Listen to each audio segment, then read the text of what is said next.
नमस्कार दोस्तों, ज्ञानास में आप सभी का स्वागत है। दोस्तों, रशिया यूक्रेन की जंग अभी भी रुकने का नाम नहीं ले रही, क्योंकि जिस तरीके से जेलेंस्की साहब द्वारा कहा जा रहा है कि हम किसी भी हालत में अपनी जो टेरिटरी रशिया द्वारा कब्जा ली गई है, कीव तक की जाने की रशिया की तैयारी जो हो रही है, उन्होंने कहा है कि हम इसे कब्जा लेंगे। लेकिन यूक्रेन द्वारा कहा गया है कि हम कतई भी मानने के लिए तैयार नहीं कि रशिया हमारी जमीन को कब्जा ले और हम खुले खुले पीस एग्रीमेंट कर लें। रशिया द्वारा कहा गया है कि हम जिस तरीके से आपने मिलियंस ऑफ डॉलर खर्च कर चुके हैं, हम इजीली इस जमीन को हैंड ओवर नहीं करेंगे। क्या है माजरा, आइए विस्तार से जानते हैं। दोस्तों, रशिया ने हाल ही में 14,000 किलोमीटर तक की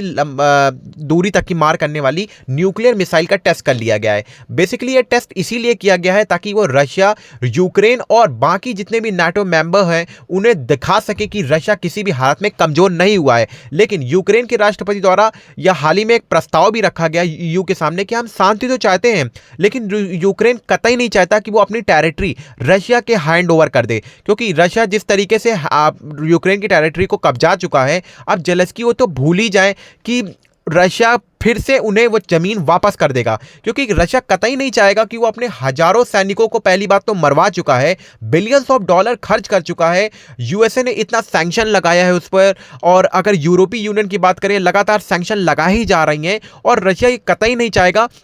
कि उसे उस वॉर में कुछ भी प्रॉफिट ना हो और वो इजीली यूक्रेन को ये पूरी जमीन हैंड ओवर कर दे। दोस्तों, अगर आपको हमारा वीडियो पसंद आ रहा हो तो नीचे दिख रहा है सब्सक्राइब बटन को दबा के हमारी वीडियो को लाइक कीजिए। दोस्तों, आपने पहले भी देखा होगा कि जिस तरीके से डोनाल्ड ट्रंप ने पहले भी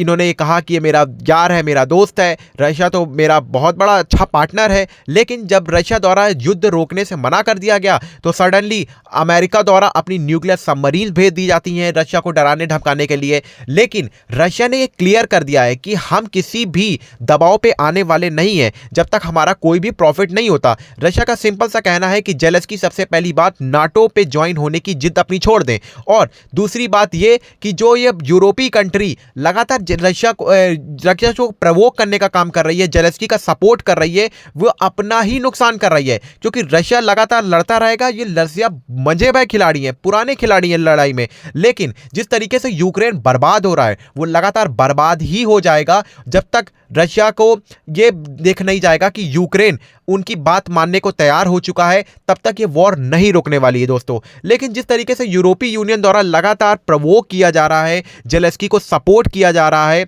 अब इसमें तो यूएसए भी खुलकर आने ही वाला है, क्योंकि उनका पहला ये ट्रंप का ये मानना था कि अगर मैं पीस करा देता हूं तो मुझे नोबेल मिल जाएगा, लेकिन नोबेल नहीं मिला।